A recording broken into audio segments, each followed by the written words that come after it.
పిల్లల కోసం ఈజీగా, హెల్తీగా, క్విక్గా అయిపోయే బ్రేక్ఫాస్ట్ రెసిపీస్ కోసం చూస్తున్నారా? అయితే వీడియోని ఎండ్ వరకు చూసే. ముందుగా బ్రౌన్ బ్రెడ్ తీసుకుని దాన్ని క్యూబ్ సైజ్లో కట్ చేసుకుంటున్నాను. పిల్లలకి క్యూబ్స్ అయితే సైజ్ అయితే బాగుంటుంది కాబట్టి. నెక్స్ట్ ఒక బౌల్లో ఎగ్ తీసుకున్నాను. అండ్ దెన్ దాంట్లోనే నేను సాల్ట్ టేస్ట్కి తగినంత తీసుకుంటున్నాను. అండ్ ఆల్సో దీంట్లోనే కొంచెం సినిమన్ పౌడర్ అండ్ కొంచెం బెల్లం యాడ్ చేసుకుంటున్నాను. తీపి కోసం, తీపి ఉంటే వాళ్ళకి నచ్చుతుంది కదా. సో ఇవన్నీ బాగా మిక్స్ చేసేసుకోవాలి. నేను మిక్స్ చేసుకుంటే యాజ్ యూజువల్ మా పాప డిష్ వాషర్లో గిన్నెలు, స్పూన్లు తీసి ఆడుతుంది. తర్వాత ఒక ప్యాన్ పెట్టుకొని దాంట్లో నెయ్యి కానీ బటర్ కానీ వేసుకోవాలి, రుచి బాగుంటుంది. సో ఈ బటర్ని కానీ నెయ్యిని కానీ ఈవెన్గా స్ప్రెడ్ చేసుకోవాలి ప్యాన్లో.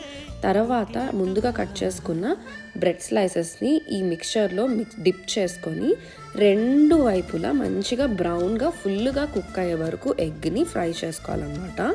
బ్రౌన్గా వచ్చేస్తుంది. బ్రౌన్